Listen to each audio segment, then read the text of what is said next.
بسم اللہ الرحمن الرحیم۔ راہ نجات آفیشیل کے سامعین السلام علیکم۔ اس دور میں اکثر لوگ یہ شکایت کرتے ہوئے نظر آتے ہیں کہ ہمارے رزق میں برکت نہیں ہے۔ ہم روزی کمانے کے لیے اتنی محنت کرتے ہیں، دن رات جد و جہد کرتے ہیں اور اپنی ساری محنتیں کھپا دیتے ہیں، لیکن پھر بھی خرچے پورے نہیں ہوتے، بلکہ الٹا ہر مہینے قرض چڑھ جاتا ہے۔ اس صورتحال کو سامنے رکھتے ہوئے یہ سوال پیدا ہوتا ہے کہ رزق میں برکت کیسے آ سکتی ہے، اور وہ کون سے اسباب ہیں جنہیں اختیار کیا جائے تو رزق میں برکت آ جاتی ہے اور اس سے تمام اخراجات پورے ہو سکتے ہیں۔ آج انشاءاللہ آپ کو رزق میں وسعت کا ایک ایسا نسخہ بتائیں گے جو حضور اکرم صلی اللہ علیہ وسلم نے خود بتایا۔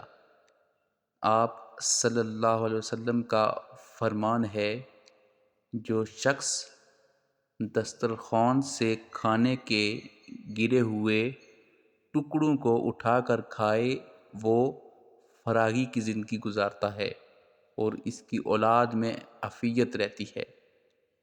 اور آپ صلی اللہ علیہ وسلم نے فرمایا، رزق میں برکت کا ایک سبب رشتہ داروں سے حسن سلوک کرنا بھی ہے۔ حضور اکرم صلی اللہ علیہ وسلم نے فرمایا، جسے عمر میں اضافہ اور رزق میں زیادتی ہونا پسند ہو تو اسے چاہیے کہ وہ اللہ تعالیٰ سے ڈرے اور صلہ رحمی کرے۔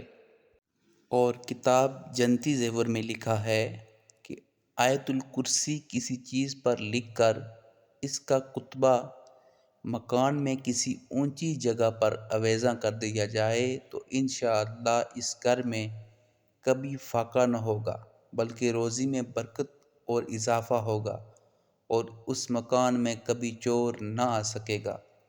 اللہ تعالیٰ سے دعا ہے کہ اللہ تعالیٰ ہمیں رزق حلال کھانے، رزق حلال کھلانے اور رزق حلال اچھے طریقے سے، اچھے ذرائع سے حاصل کرنے کی توفیق عطا فرمائے۔ آمین۔